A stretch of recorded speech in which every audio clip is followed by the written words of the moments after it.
मधुबन के बाबा, मधुबन के बाबा मुरली वाले, आपका क्या कहना, आपका क्या कहना। ओम शांति। 30 सितंबर 2024। बाबा के महावाक्य। मीठे बच्चे, अपनी बैटरी चार्ज करने का ख्याल करो। अपना टाइम पर चिंतन में वेस्ट मत करो, अपनी घोट तो नशा चढ़े। प्रश्न।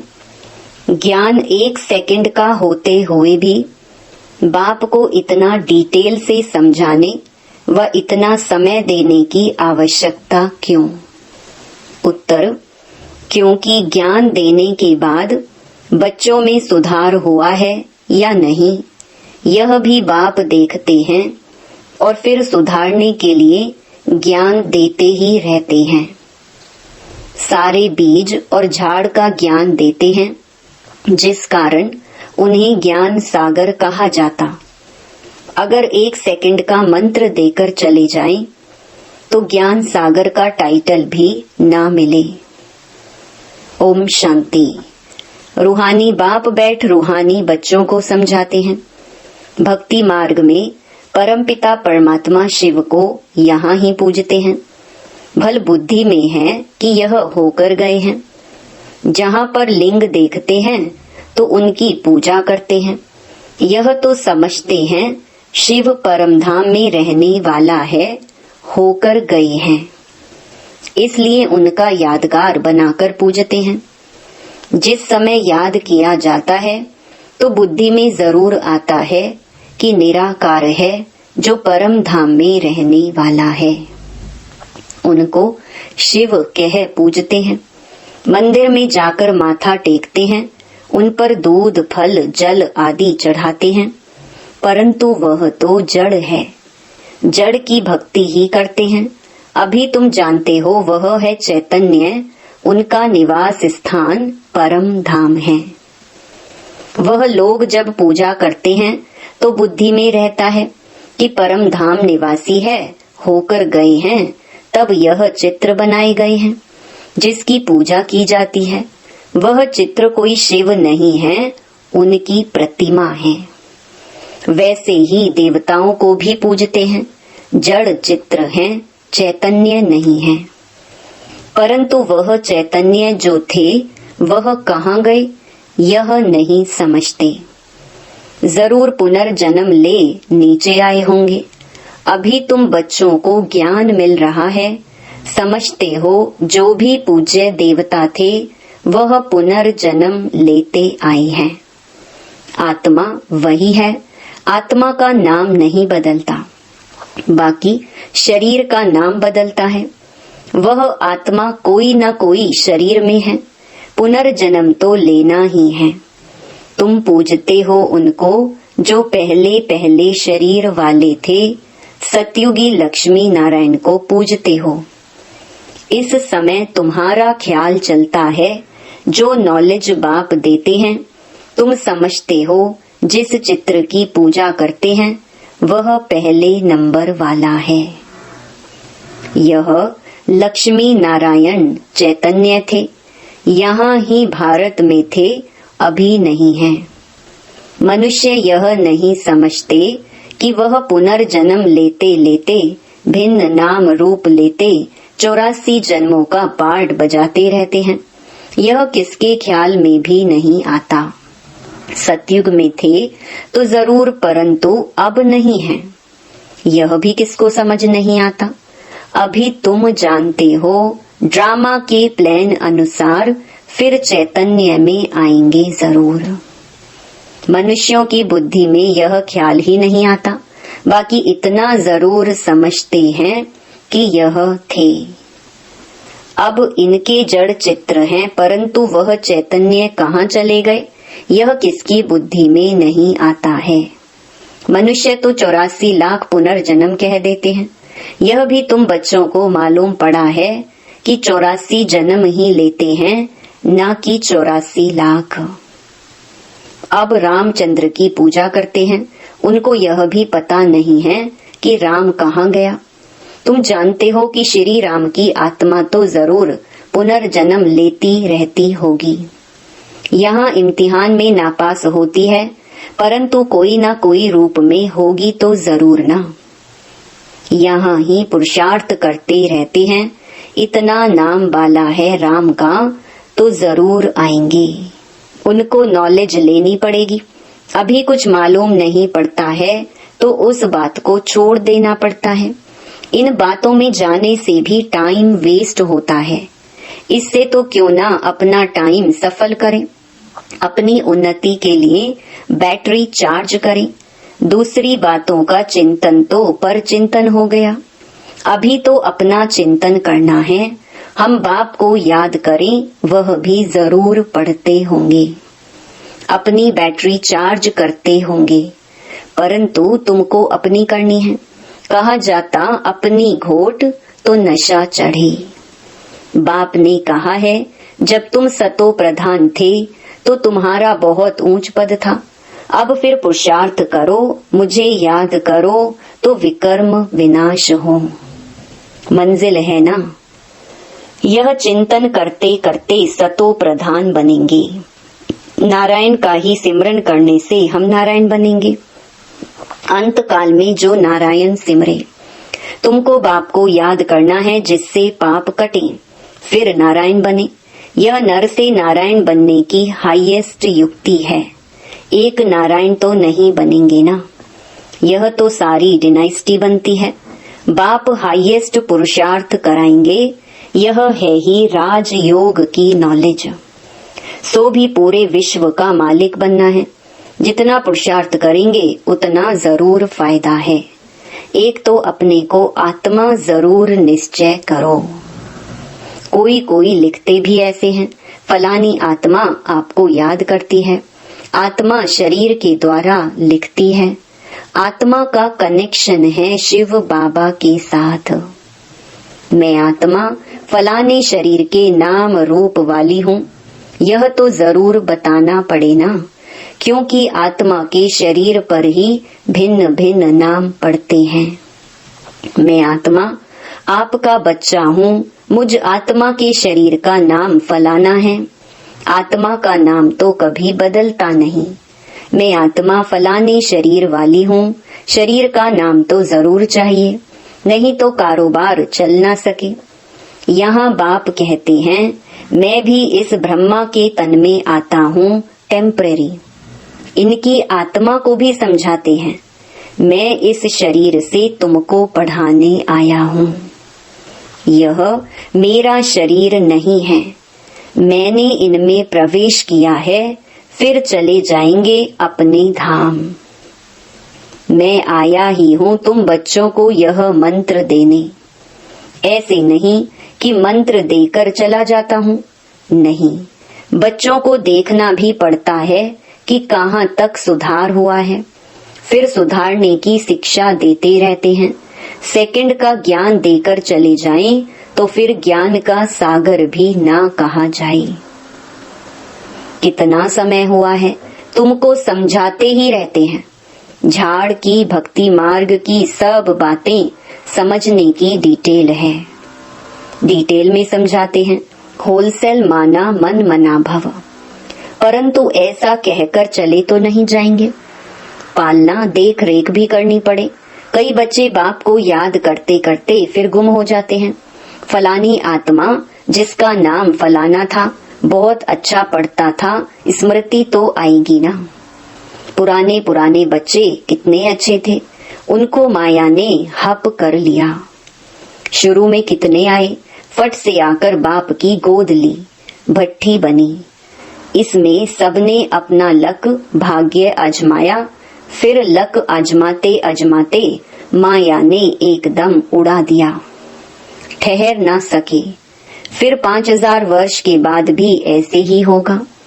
कितने चले गए, आधा झाड़ तो जरूर गया। भल झाड़ वृद्धि को पाया है, परंतु पुराने चले गए। समझ सकते हैं उनसे कुछ फिर आएंगे जरूर पढ़ने।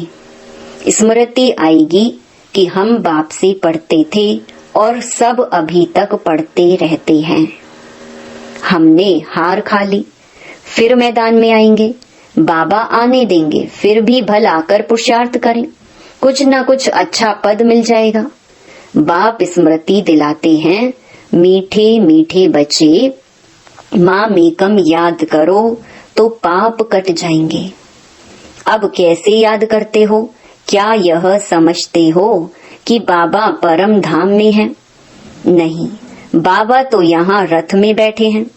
इस रथ का सबको मालूम पड़ता जाता है। यह है भाग्यशाली रथ, इनमें आया हुआ है। भक्ति मार्ग में थे तो उनको परम धाम में याद करते थे, परंतु यह नहीं जानते थे कि याद से क्या होगा। अभी तुम बच्चों को बाप खुद इस रथ में बैठ श्रीमत देते हैं, इसलिए तुम बच्चे समझते हो बाबा यहाँ इस मृत्यु लोक में पुरुषोत्तम संगम युग पर हैं। तुम जानते हो हमको ब्रह्मा को याद नहीं करना है। बाप कहते हैं माँ मेकम याद करो, मैं इस रथ में रहकर तुमको यह नॉलेज दे रहा हूँ। अपनी भी पहचान देता हूँ, मैं यहाँ हूँ। आगे तो तुम समझते थे परम धाम में रहने वाला है, होकर गया है, परंतु कब यह पता नहीं था। होकर तो सब गए हैं ना, जिनके भी चित्र हैं अभी वह कहाँ हैं, यह किसको पता नहीं है। जो जाते हैं वह फिर अपने समय पर आते हैं, भिन्न भिन्न पाठ बजाते रहते हैं। स्वर्ग में तो कोई जाते नहीं। बाप ने समझाया है स्वर्ग में जाने के लिए तो पुरुषार्थ करना होता है और पुरानी दुनिया का अंत नई दुनिया की आदि चाहिए, जिनको पुरुषोत्तम संगम युग कहा जाता है। यह ज्ञान अभी तुमको है। मनुष्य कुछ नहीं जानते, समझते भी हैं शरीर जल जाता है, बाकी आत्मा चली जाती है।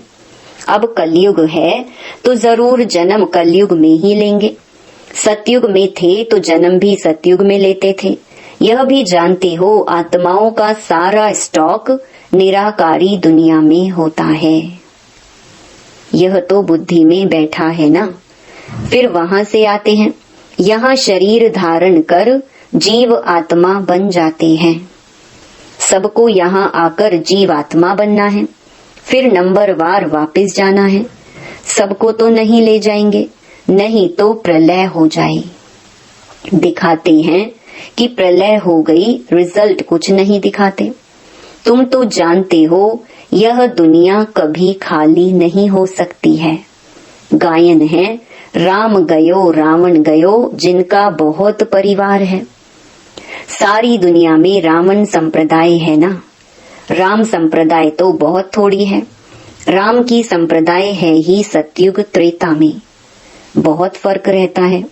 बाद में फिर और टाल टालियां निकलती हैं। अभी तुमने बीज और झाड़ को भी जाना है। बाप सब कुछ जानते हैं तब तो सुनाते रहते हैं, इसलिए उनको ज्ञान सागर कहा जाता है। एक ही बात अगर होती तो फिर कुछ शास्त्र आदि भी बन ना सके। झाड़ की डिटेल भी समझाते रहते हैं।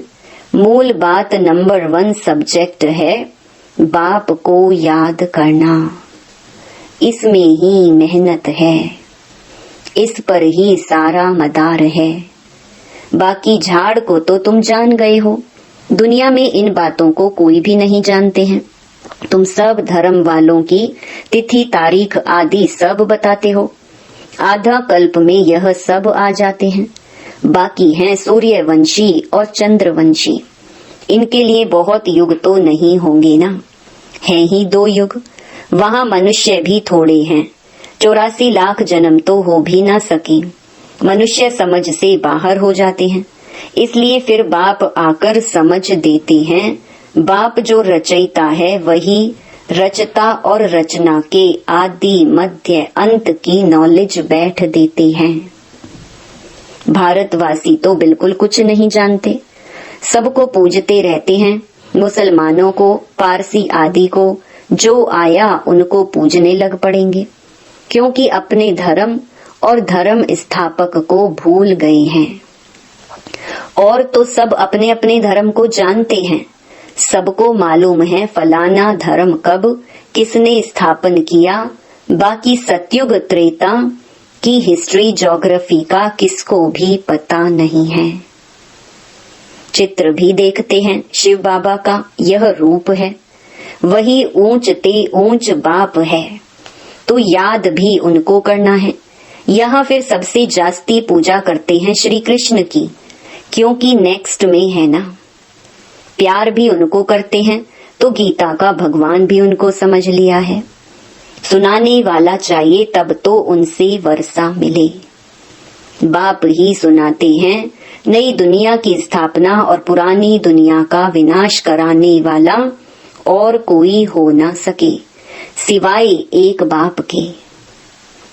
ब्रह्मा द्वारा स्थापना, शंकर द्वारा विनाश, विष्णु द्वारा पालना, यह भी लिखते हैं। यहाँ के लिए ही है, परंतु समझ कुछ भी नहीं। तुम जानते हो वह है निराकार सृष्टि, यह है साकारी सृष्टि। सृष्टि तो यही है, यहाँ ही राम राज्य और रावण राज्य होता है। महिमा सारी यहाँ की है, बाकी सूक्ष्म वतन का सिर्फ साक्षात्कार होता है। मूल वतन में तो आत्माएं रहती हैं, फिर यहाँ आकर पाठ बजाती हैं। बाकी सूक्ष्म वतन में क्या है, यह चित्र बना दिया है, जिस पर बाप समझाते हैं। तुम बच्चों को ऐसा सूक्ष्म वतन वासी फरिश्ता बनना है। फरिश्ते हड्डी मांस बिगर होते हैं, कहते हैं ना, ददीचे ऋषि ने हड्डियां भी दे दी। बाकी शंकर का गायन तो कहाँ है नहीं। ब्रह्मा विष्णु का मंदिर है, शंकर का कुछ है नहीं, तो उनको लगा दिया है विनाश के लिए। बाकी ऐसे कोई आंख खोलने से विनाश करता नहीं है। देवताएं फिर हिंसा का काम कैसे करेंगे? न वह करते हैं, न शिव बाबा ऐसा डायरेक्शन देते हैं। डायरेक्शन देने वाले पर भी आ जाता है ना, कहने वाला ही फंस जाता है। वह तो शिव शंकर को ही इकट्ठा कह देते हैं। अब बाप भी कहते हैं, मुझे याद करो, माँ मेकम याद करो। ऐसा तो नहीं कहते शिव शंकर को याद करो, पतित पावन एक को ही कहते हैं। भगवान अर्थ सहित बैठ समझाते हैं, यह कोई जानते नहीं है, तो यह चित्र देख मूंझ पड़ते हैं। अर्थ तो जरूर बताना पड़े ना, समझने में टाइम लगता है। कोटों में कोई विरला निकलता है, मैं जो हूँ जैसा हूँ, कोटों में कोई ही मुझे पहचान सकते हैं। अच्छा, मीठे मीठे सिकिलधे बच्चों प्रति माता पिता बाप दादा का याद प्यार और गुड मॉर्निंग। रूहानी बाप की रूहानी बच्चों को नमस्ते। धारणा के लिए मुख्य सार। पहला, किसी भी बात के चिंतन में अपना समय नहीं गंवाना है, अपनी मस्ती में रहना है। स्वयं के प्रति चिंतन कर आत्मा को सतो प्रधान बनाना है। दूसरा, नर से नारायण बनने के लिए अंत काल में एक बाप की ही याद रहे। इस हाईएस्ट युक्ति को सामने रखते हुए पुरुषार्थ करना है। मैं आत्मा हूँ, इस शरीर को भूल जाना है। वरदान, दाता की देन को स्मृति में रख, सर्व लगावों से मुक्त रहने वाले आकर्षण मुक्त भव। कई बच्चे कहते हैं कि इनसे मेरा कोई लगाव नहीं है, परंतु इनका यह गुण बहुत अच्छा है या इनमें सेवा की विशेषता बहुत है। लेकिन किसी व्यक्ति या वैभव की तरफ बार बार संकल्प जाना भी आकर्षण है। किसी की भी विशेषता को देखते, गुणों को व सेवा को देखते दाता को नहीं भूलो। यह दाता की देन है। यह स्मृति लगावों से मुक्त आकर्षण मुक्त बना देगी, किसी पर भी प्रभावित नहीं होंगी। स्लोगन, ऐसे रूहानी सोशल वर्कर बनो जो भटकती हुई आत्मा को ठिकाना दे दो। भगवान से मिला दो। ओम शांति।